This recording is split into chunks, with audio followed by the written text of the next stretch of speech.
Chapter 1. Theory, Ecumenism, and Culture. The Proposal and Context. The Ecumenical Matrix. Over and over again in recent years, there have been reports from Roman Catholic, Orthodox, or Protestant theologians engaged in dialogue sponsored by their respective churches that they are in basic agreement on such topics as the Eucharist, ministry, justification, or even the papacy, and yet they continue, so they claim, to adhere to their historic and once divisive convictions.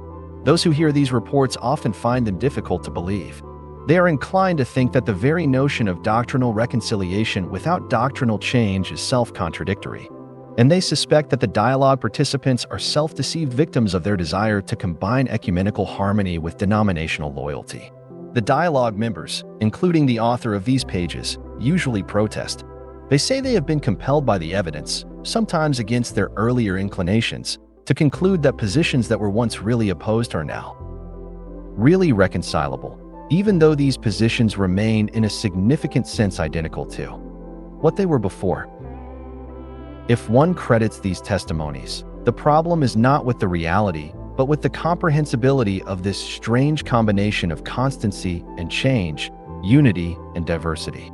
The proper response in that case is not to deny the reality on the grounds that it seems impossible, but rather to seek to explain its possibility. If adequate concepts for conceptualizing this possibility are not available, better ones should be sought. Believers may quite rightly account on one level for reconcilability by appealing to mystery, to the power of the Holy Spirit, but they ought not do so in such a way as to terminate the quest for a more mundane kind of intelligibility.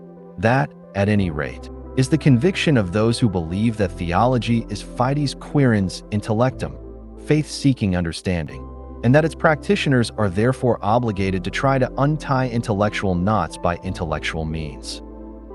The effort to follow this precept in reference to our present problem suffers, however, from the handicap of working with views of doctrine and religion that were forged in other circumstances to deal with other difficulties. The contemporary ecumenical problematic was not their concern. Much more will be said of these approaches later, but the time has now come briefly to introduce them. The currently most familiar theological theories of religion and doctrine can, for our purposes, be divided into three types. One of these emphasizes the cognitive aspects of religion and stresses the ways in which church doctrines function as informative propositions or truth claims about objective realities.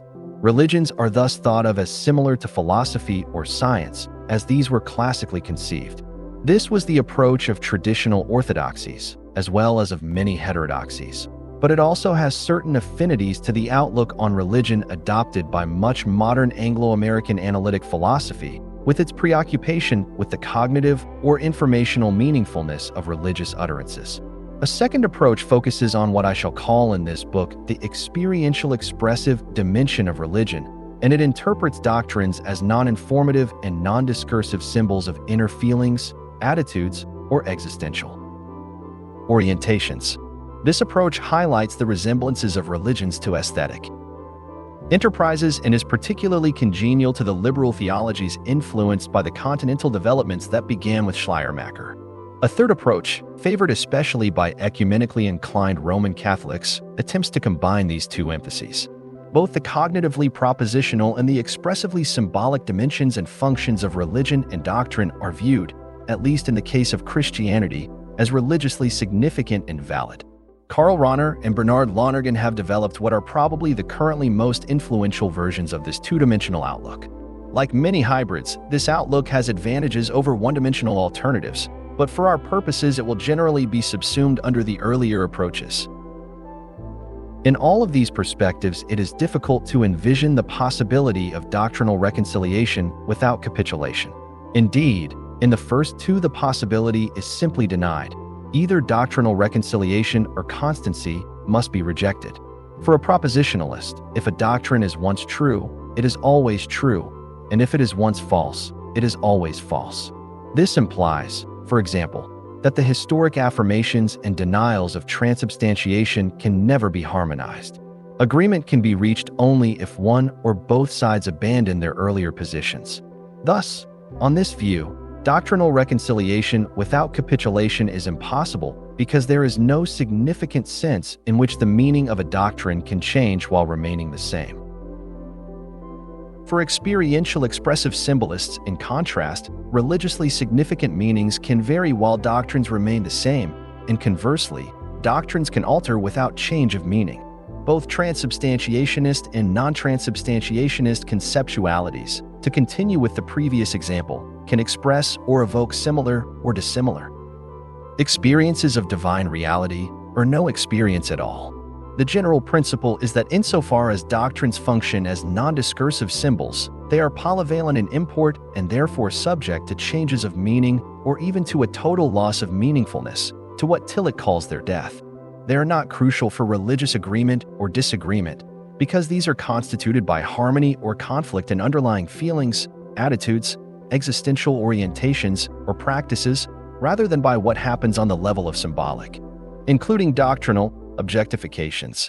There is thus at least the logical possibility that a Buddhist and a Christian might have basically the same faith, although expressed very differently.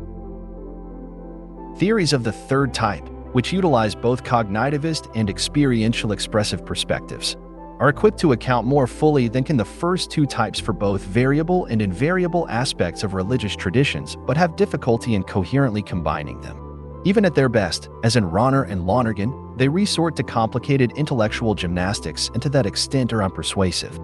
They are also weak in criteria for determining when a given doctrinal development is consistent with the sources of faith, and they are therefore unable to avoid a rather greater reliance on the magisterium, the official teaching authority of the Church, for decisions in such matters than all Reformation Protestants and many Catholics consider desirable. In short, although two-dimensional views are superior for ecumenical purposes in that they do not a priori exclude doctrinal reconciliation without capitulation as do simple propositionalism and simple symbolism. Yet their explanations of how this is possible tend to be too awkward and complex to be easily intelligible or convincing.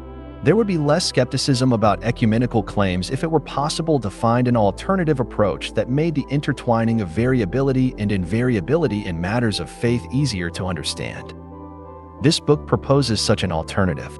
The elements of this approach are relatively recent but not unfamiliar, and yet they have been neglected by theologians when dealing with anomalies such as the one with which we are now struggling. It has become customary in a considerable body of anthropological, sociological, and philosophical literature, about which more will be said later, to emphasize neither the cognitive nor the experiential expressive aspects of religion. Rather, emphasis is placed on those respects in which religions resemble languages together with their correlative forms of life, and are thus similar to cultures, insofar as these are understood semiotically as reality and value systems, that is, as idioms for the construing of reality and the living of life. The function of church doctrines that becomes most prominent in this perspective is their use, not as expressive symbols or as truth claims, but as communally authoritative rules of discourse, attitude, and action. This general way of conceptualizing religion will be called in what follows a cultural-linguistic approach, and the implied view of church doctrine will be referred to as a regulative or rule theory. A regulative approach has no difficulty explaining the possibility of reconciliation without capitulation. Rules, unlike propositions or expressive symbols, retain an invariant meaning under changing conditions of compatibility and conflict. For example, the rules drive on the left and drive on the right are unequivocal in meaning and unequivocally opposed, yet both may be binding, one in Britain and the other in the United States, or one when traffic is normal, and the other when a collision must be avoided. Thus, oppositions between rules can in some instances be resolved, not by altering one or both of them, but by specifying when or where they apply, or by stipulating which of the competing directives takes precedence. Similarly, to return to the Eucharistic example, both transubstantiation and at least some of the doctrines that appear to contradict it can be interpreted as embodying rules of sacramental thought and practice that may have been an unavoidable and perhaps irresolvable collision in certain historical contexts, but that can in other circumstances be harmonized by appropriate specifications of their respective domains, uses, and priorities.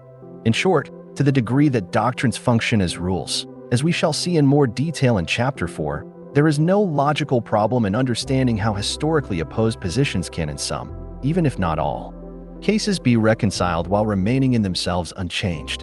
Contrary to what happens when doctrines are construed as propositions or expressive symbols, doctrinal reconciliation without capitulation is a coherent notion. It could be shown that this account approximates a pattern of reasoning often found in ecumenical agreements, not least on the Lord's Supper. Doctrines may be talked about in these agreements as if they were propositions or, in some cases, non-discursive symbols, but they are treated as if they were rules or regulative principles. The insight that church doctrines resemble rules, it should next be noted, is not novel. The notion of reguli fidei goes back to the earliest Christian centuries, and later historians and systematic theologians have often recognized in varying degrees that the operational logic of religious teachings in their communally authoritative, or, as we shall simply say, doctrinal, role is regulative. They have recognized, in other words, that at least part of the task of doctrines is to recommend and exclude certain ranges of, among other things, propositional utterances or symbolizing activities. What is innovative about the present proposal is that this becomes the only job that doctrines do in their role as church teachings. This is not to suggest that other functions of doctrinal formulations are unimportant. The chanting of the Nicene Creed, as Tolstoy observed with puzzlement among Russian peasants, can be an immensely powerful symbolization of the totality of the faith even for those who do not understand its discursive propositional or regulative meanings. There are other Christians, however, for whom the expressively symbolic or liturgical role of the Nicenaeum is minimal and for whom it is nevertheless of the utmost doctrinal importance. Old-style Calvinists, for example, did not sing it in their Eucharistic celebrations, but it was for them a crucial means for differentiating themselves from Unitarians. They used it, one might say, doctrinally but not symbolically. Admittedly, it is not equally obvious that a creed may function regulatively, doctrinally, and yet not propositionally. It seems odd to suggest that the Nicenaeum in its role as a communal doctrine does not make first-order truth claims, and yet this is what I shall contend. Doctrines regulate truth claims by excluding some and permitting others, but the logic of their communally authoritative use hinders or prevents them from specifying positively what is to be affirmed. This, however, is to anticipate. Further discussion of this issue must be postponed. We have now said enough to indicate the ecumenical bearing of a cultural linguistic approach to religion and of a regulative view of doctrine, and can therefore turn to the place of this approach among contemporary trends in theory of religion. 2. The psychosocial context. In modern times, propositional understandings of religion have long been on the defensive and experiential expressive ones in the ascendancy. Cultural linguistic approaches are the most recent arrivals on the scene, but while increasingly common in non-theological religious studies, they have on the whole been neglected by those who are religiously interested in religion. In this section we shall ask why this is so. Our concern will be with historical and psychosocial causes of the religious and theological attractiveness of experiential expressivism in contrast to a cultural linguistic outlook, but with the understanding that causal considerations do not settle the question of truth or rightness. The situational pressures in favor of looking at religion one way rather than another may be tremendous, but that by itself does not decide the issue of empirical, conceptual, or theological adequacy. It is possible that modernity conditions the religiously concerned to favor ways of viewing religion that are in general more satisfactory than the alternatives, just as, on an evolutionary model, natural selection ensures that most human beings see the world in a more richly differentiated and informative manner than do the colorblind. But then, perhaps it is the moderns who suffer from culturally induced scotoma in matters religious. No attempt is being made to pronounce on this issue at the present stage of the argument. The purpose here is simply to sketch the nature of the conditioning. Some of the conditioning factors that favor experiential expressivism are intrinsic to our cultural and social situation, while others are relatively accidental. Among the latter factors is the novelty of the cultural linguistic alternative. Although its roots go back on the cultural side to Marx, Weber, and Durkheim, and on the linguistic side to Wittgenstein, 11, it is only rarely and recently that it has become a programmatic approach to the study of religion, as, for instance, in the philosopher Peter Winch and the anthropologist Clifford Geertz. 13 other authors who have contributed to the understanding in this book of a cultural and/or linguistic outlook on religion, even if under other names, are the sociologist of knowledge Peter Berger and the critical philosophers of religion Ninian Smart 15 and William Christian. But again, their works are the products of recent decades, and in these particular cases the theories are self-consciously non-theological. Peter Berger is particularly interesting in this latter respect, for in his cultural model of religion 17 he is, by his own avowal, methodologically atheistic. But when he writes an apologetic for religion, his theory is basically experiential expressivist with strong affinities to that of Schleiermacher. It may be that Berger has failed to make theological use of his own cultural theory, not because it is intrinsically unusable for religious purposes, as he appears to assume that it is, but because it belongs to a way of thinking about religion that has heretofore scarcely ever been employed except atheistically. This, however, even if true, is an incomplete explanation of the neglect. Contemporary thinkers are not simply deterred by the inherent difficulties of using concepts in untested ways for unfamiliar purposes. They are, on the positive side, also attracted by the powerful conceptualities developed in a long and notable experiential tradition. The origins of this tradition in one sense go back to Kant, for he helped clear the ground for its emergence by demolishing the metaphysical and epistemological foundations of the earlier regnant cognitive propositional views. That ground clearing was later completed for most educated people by scientific developments that increased the difficulties of accepting literalistic propositional interpretations of such biblical doctrines as creation, and by historical studies that implied the time-conditioned relativity of all doctrines. Kant, however, did not replace the view of religion he had undermined with a more adequate one. His reduction of God to a transcendental condition, albeit a necessary one, of morality seemed to the sensibilities of most religious people to leave religion intolerably impoverished. The breach was filled, beginning with Schleiermacher, with what I have called experiential expressivism, but this comes in many varieties and can be given many names. In Schleiermacher's case, it will be recalled, the source of all religion is in the feeling of absolute dependence. But there are many and significantly different ways of describing the basic religious experience, as is illustrated by a succession of influential theories of religion stretching from Schleiermacher through Rudolf Otto to Mircea Eliade and beyond. Nevertheless, whatever the variations, thinkers of this tradition all locate ultimately significant contact with whatever is finally important to religion in the pre-reflective experiential depths of the self, and regard the public or outer features of religion as expressive and evocative objectifications, i.e., non-discursive symbols, of internal experience.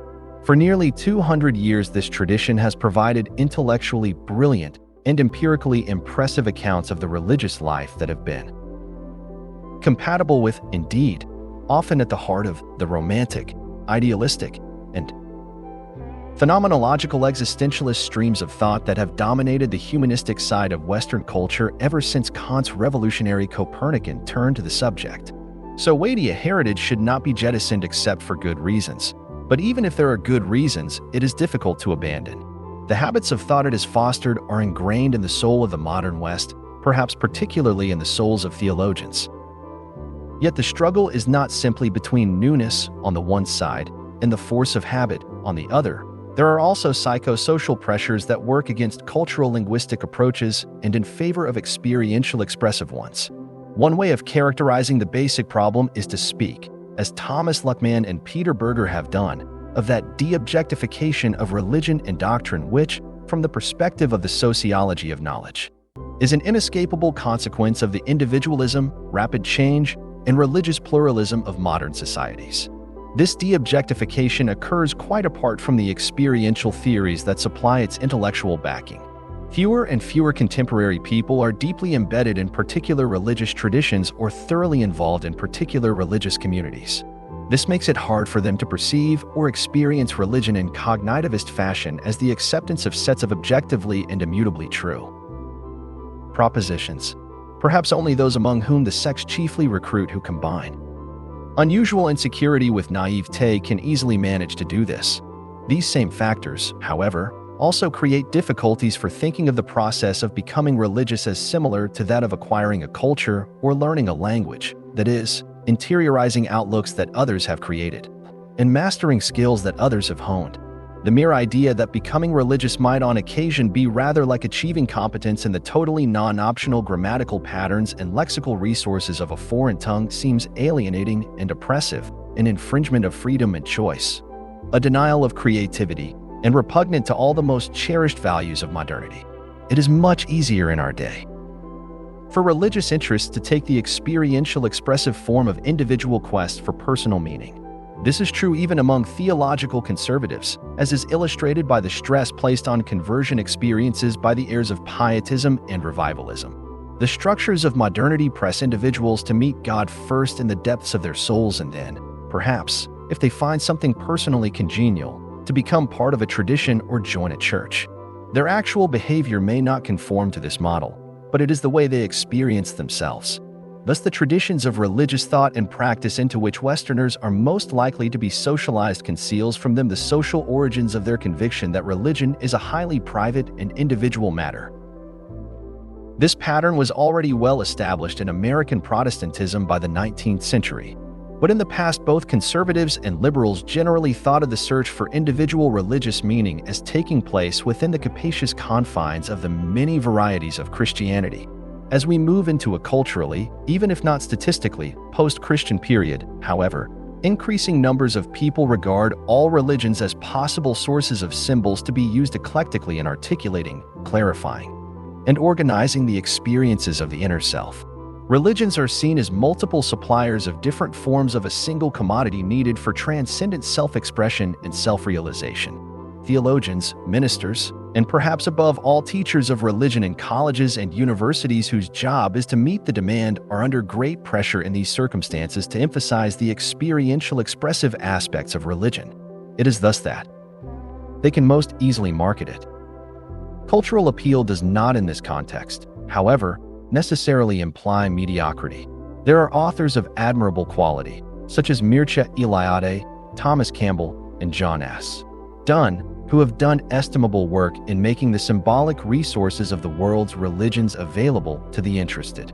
Further, we must remember that the appetite for materials with which to construct a personal religious vision springs from deeply rooted needs for meaning, order, and transcendence, and can take noble as well as vulgar forms. Finally, the theologians whose work is shaped by the desire to meet these needs are often fully aware that religion is inseparable from particular traditions and communities. They often do not share the Whiteheadian and Plotinian view that religion is what the individual does with his own solitariness, although they may well assent to the quite different proposition that what we do with our solitude is crucially affected by religion.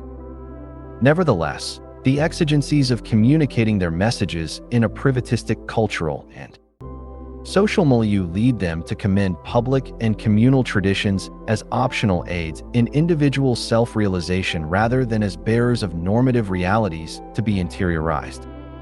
A further cause for the attractiveness of experiential expressive models is likely to seem objectively more compelling to some readers. Such models are particularly well fitted to supply a rationale for the interreligious dialogue and cooperation that is so urgently needed in a divided yet shrinking world. The rationale suggested, though not necessitated, by an experiential expressive approach is that the various religions are diverse symbolizations of one and the same core experience of the ultimate, and that therefore they must respect each other, learn from each other, and reciprocally enrich each other. According to some versions of this approach, they can be expected to converge more and more. In a cultural linguistic outlook, in contrast, it is just as hard to think of religions as it is to think of cultures or languages as having a single generic or universal experiential essence of which particular religions or cultures or languages are varied manifestations or modifications. One can in this outlook no more be religious in general than one can speak language in general. Thus, the focus is on particular religions rather than on religious universals and their combinations and permutations. The results of this particularity may be useful for the restrictedly ecumenical end of promoting unity within a single religion, but not for the broader purpose of seeking the unity of all religions. In addition to these psychosocial considerations, there are also apparent theoretical or conceptual difficulties working against the religious or theological use of cultural linguistic approaches and thus by default favoring experiential expressive ones. One problem is that languages and cultures do not make truth claims, are relative to particular times and places, and are difficult to think of as having transcendent rather than this worldly origins. They seem ill-fitted to serve as analogs for religions such as Christianity, which, as traditionally interpreted, claim to be true, universally valid, and supernaturally revealed. Clearly old-fashioned propositional theories that liken a religion to a science or a philosophy, as these were classically understood, seems better fitted to account for these religious claims. But experiential expressive models can also be easily adapted for this purpose. The depth experiences in which religions originate according to expressive models are easily pictured as involving communion with or openness to transcendent reality, and this makes it possible to speak of religions as having a certain kind of divine truth and, in their generic aspect, universal validity. Cultures and languages, in contrast, seem to most people, at least in our day, much more this worldly than do the depth experiences of the inner self. No wonder, then, that those interested in commending religion to society at large have for the most part in recent times appealed to some form of inwardness as the source and center of authentic religiousness. There are, to be sure, countervailing tendencies. Classical propositionalism, for example, is by no means dead or wholly discredited. There are thinkers of great contemporary philosophical sophistication, such as Peter Geach, who emphasize the cognitive dimension of religion, or at least Christianity, and for whom church doctrines are first of all truth claims about objective realities. Traditionalists of this kind are by no means ignorant of modernity and are often among its most effective critics. Three of the best-known popular apologists of the century, G.K. Chesterton, C.S. Lewis, and Malcolm Muggeridge, although of varying degrees of orthodoxy, are clearly cognitivist in their view of religion and doctrine. Second, one strand in the so-called neo-orthodox movement, that of Barth, unlike Tillich's or Bultmann's, avoids the experiential expressive turn to the subject. There may also be other parallels between Barth's method and a cultural linguistic approach, as will be briefly suggested in the last chapter. Third, Wittgenstein's influence has been strong in some theological circles. While this does not appear to have yet inspired consideration of the problems of doctrinal constancy and change and of agreement and disagreement with which this book is concerned, it has served as a major stimulus to my thinking, even if in ways that those more knowledgeable in Wittgenstein might not approve. As was already suggested in the previous section, however, the major current alternative to one-dimensional experiential expressive views of doctrine is provided by Roman Catholics, such as Rahner and Lonergan. They accept the Kantian turn to the subject and the modern awareness of cultural and historical relativity, and they agree that this requires some form of experiential expressivism.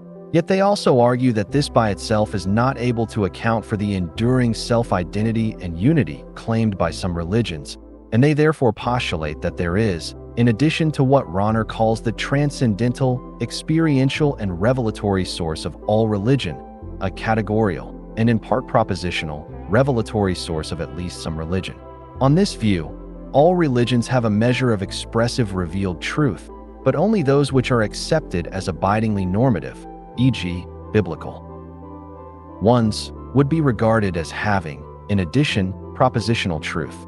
Whatever the difficulties of this approach, it has generated the most comprehensive efforts hitherto made to reconcile modern and traditional ways of conceptualizing religion and religious doctrine, and must therefore be taken seriously by anyone who takes another road.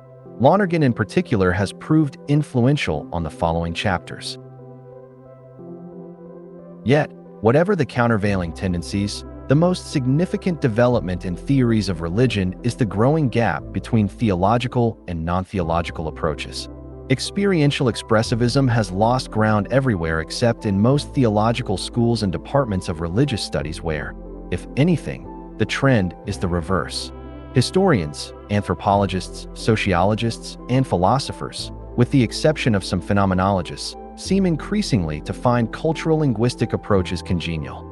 The reason for this gap appears to be that experiential expressivism fits the religious needs of modernity, while, as we shall later try to explain in more detail, cultural and linguistic approaches are better suited to the non-theological study of religion. This scholarly ascendancy of cultural and linguistic approaches, it should be noted, is not confined to the study of religion. Rather, it characterizes the human sciences in general when dealing with non-religious no less than religious phenomena. We have already spoken of historians, anthropologists, sociologists, and philosophers as influenced by this trend, but one could also mention psychologists among whom attribution theory is of growing importance. Subfields as well as larger disciplines have been affected. In criminology, to cite an illustration at random, there has been a clearly marked development from 19th century concentration on individual character traits through phases in which social, economic, and psychological factors preoccupied the scholars, to the contemporary tendency to give increasing attention to cultural definitions of the good and the bad, the real and the unreal, the deviant and the normal. 32 It is to be expected that parallel developments would take place in the study of religion insofar as this study is independent of specifically religious interests. Whether this development is good or bad must at this point be left an open question. Obviously, there are disadvantages in the growing isolation of the religiously interested study of religion from some of the most fruitful intellectual currents of the day. It tends to ghettoize theology and deprives it of the vitality that comes from close association with the best in non-theological thinking. On the other hand, experiential expressivism would seem to be so relevant, so suited to contemporary sensibilities, that the non-theological and theological cases for the superiority of cultural and linguistic approaches must be very strong indeed before these approaches to religion and doctrine have much chance of being adopted. It is to these cases that we now turn in the next two chapters.